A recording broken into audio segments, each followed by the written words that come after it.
Welcome back, our little minions, our little snackettes and snackers, Snackers. snackies, whatever you want to call yourselves. We need to come up with a name for you guys, though, because if we're the Michael snacks crew, you Michael guys calls gotta them, be. or I should say that guy calls them the snackers. All right, tell us down below in the comments if you guys like the name Snackers or if you want a different name. Come up with something different that you like. And it has to be appropriate, obviously, for the topic. With that, hi everybody. I am Irish Hi. Melly, along with the beautiful Dewanda. We are one half of Late Night Snacks, and we are here with another wonderful character review Character review. of Stephen King's The Stand 2020. Well, it's kind of 2020. We're basing it more off of the novel and the 2020 series, a little bit of the mini series, but we're kind of just encompassing all of these aspects to give you an overall idea. Even the graphic novel, the comic, Yes. to give you guys an idea of Glen Bateman and who he is character-wise to The Stand and why he's important and why you might want to know about him. So without further ado, like I said, I'm Irish Melly. She's Dewanda. Let's jump in. Now, Oh, obviously, if you guys want more character reviews? Down below in the description below this video, there's a link to the playlist with all the other character reviews, and we still have a couple more coming. yeah, and just so you know, I'm not going to give you all of the information because we haven't gotten all the way through it yet. We don't know exactly what they're going to do, so I don't want to give the entire plot away. No. So I will give you guys the gist of who he is. Up until where we're at in the 2020 miniseries is what you're going to get information privy to. Maybe something, a tidbit here or there more, but we're not going to give away anything like big and like she said, because, you know, for those of you who haven't seen it or aren't that far along yet or don't know what's going to happen, and we still are watching the series, so it very well might change. We don't know. Yeah, at this point, we don't really know. Anything could happen. Yep. So now I am going to take it away, Dewanda. So now I'm going to share the screen so you guys have something to look at. Did we say that's who we're talking about this time? Did I say that? Glen Bateman? Yes, we were talking about Glen Bateman, and you did say it. Okay, I can't remember if I actually said his name.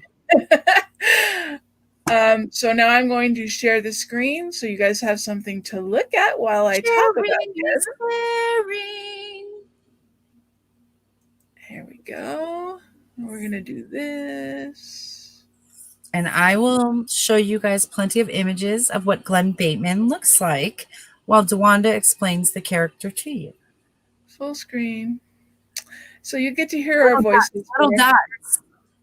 I got it. There we go. It's good. Here we go. So now, Glen Bateman, I have to say though, right now, Glen Bateman is my favorite character. In the 2020 series, right? In the 2020 series, he is my favorite character. I totally wholeheartedly agree with you right now. Glen Bateman is my favorite as of right now. And we couldn't figure out why until we got the gist and found out. Tell them why he just resonates with everyone. And right out the gate, I'm going to tell you exactly why this adaptation of Glen is my favorite. Is the fact that, Greg Kinnear, number one. In the 2020 adaptation, he is being played by Greg Kinnear. I'm showing you guys the wrong person. My bad. Well, I'm getting to Greg Kinnear. Here we go. Okay. He's being played by Greg Kinnear, and I adore Greg Kinnear. Okay. He is absolutely killing it. And the reason that he is killing it is because he is basing his character off of Stephen King himself. The man himself. The man, the legend himself. Yes. So, and since I read that and heard that, I see it everywhere in his portrayal. Because King, you see it now that you know it. Now that Stephen you know it, you'll never look at that character the same, and it's no, perfect. It fits so well. Stephen King is very eclectic Yes, in he is. anything he does, and Down Greg to wearing Kinnear. Hawaiian print and weird printed shirts, especially while he's writing. Mm-hmm. Yeah, I remember in an interview I saw somewhere where he says the reason he wears like patterned shirts when he writes is because he feels it helps with his creativity flow. Yeah, I could see that. Makes sense.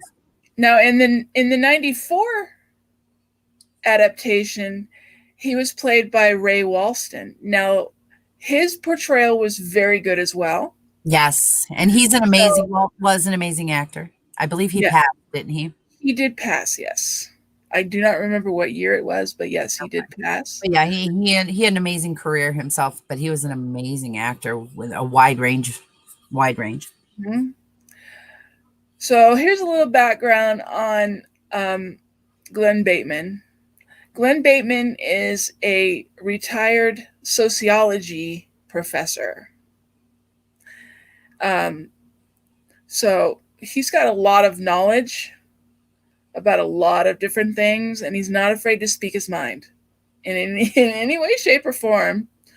Um, the first person that meets him is Stu Redman, and they become fast friends.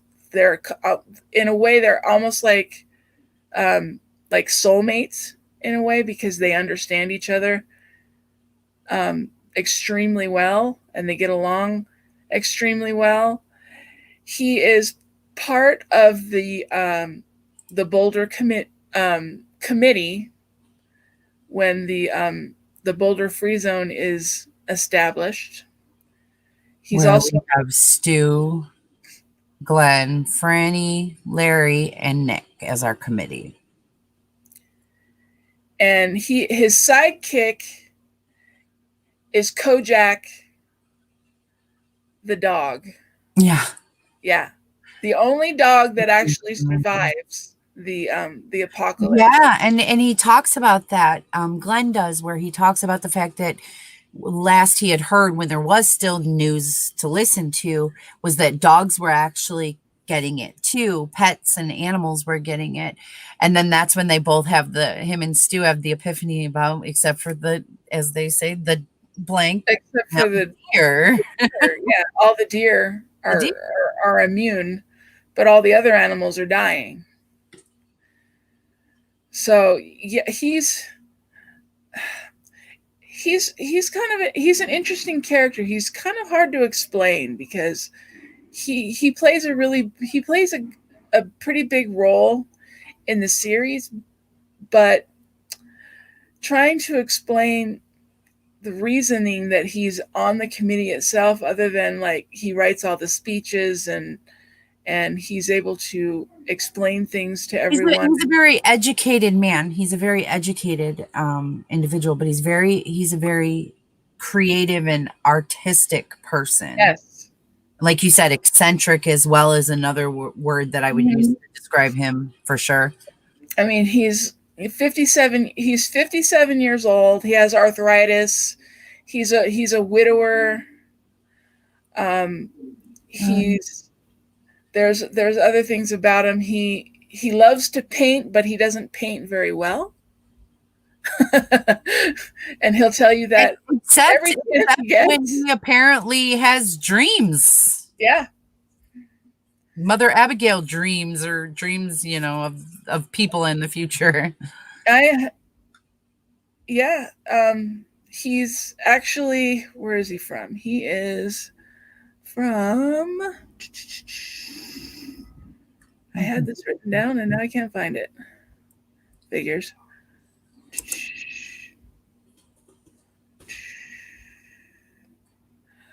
Quebec.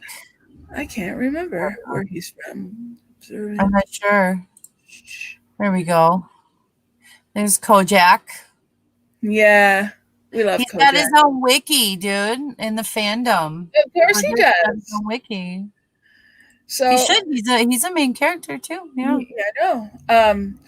But yeah, Stu meets Glenn right after he gets out of Stovington, the Plague Center in Stovington, Vermont. And originally, Glenn does not want to leave his compound, because his wife has he's got a generator and everything. He's got everything he could possibly need. His wife was the prepper, the planner, the preparer. And so basically what he tells Stu is, okay, I'm not going to go with you right now, but if you come back this way, if go ahead and go and do what you need to do. And if you come back this way, then I will go with you. But for now, no, that's not what I'm going to do. That's how it is in the book. He actually waits until Stu comes back around to get him before they actually go to Boulder. As far as any major information that I can really give you guys, there really isn't very much of a backstory on him. He's just a really interesting character to watch throughout. He is. And in the reading the novel, watching the 94 miniseries, or watching this new 2020 series adaptation, like that is the one character that I have to say is so fun to either envision in your own mind or to see played out in somebody else's envisionment, on the screen, because it is such a fun character to play around with. And there's so much room for, evolving and changing things or subtleties and, creating lore for Glen Bateman, so to speak, Yeah. He's a very entertaining character. Great people portray him, so it's also made the character very interesting, fun to watch. And honestly, I could literally sit and listen to him talk for hours. Oh God, yes, Greg Kinnear. His voice is so amazingly just smooth. But see, now we're kind of digressing, because now you know why we love him so much, is the fact that you could literally sit and listen to him talk for hours, and the way he's portraying the character. Even the things like his one-liners and his dialogue throughout the series, especially in this 2020 adaptation, is really good. Like, he's got a lot of one-liners that are like zingers. They're burns, but they also are very intelligent, and his intellect is always right there in the forefront. But he's also letting you know, like, I'm book smart, but I'm also street smart. I'm no dummy. Yeah. Nope. So there you have it, guys. There's a little bit of background on Glen Bateman, and I hope we get some more with him. I know we will, because we're not completely done with the series yet. It's more like this right now, though. There we go. It's more like that right now. But I just love this image here. That's King all over it, right there. That right there. He looks exactly like you would picture Stephen King. So there we go, guys. That's Glen Bateman in a nutshell. And anybody in the comments wants to add anything to this, please leave us some comments down below.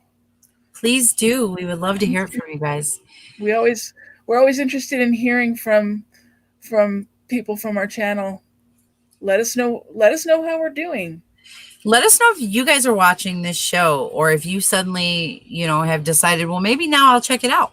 Let us know. With that, I have been one of your hosts, Irish Melly, along with the beautiful, amazing DeWanda. We are one half of Late Night Snacks. We love you. We love you for being here. Be kind to yourself and be kind to someone else. Bye, guys. We'll catch you guys in the next one.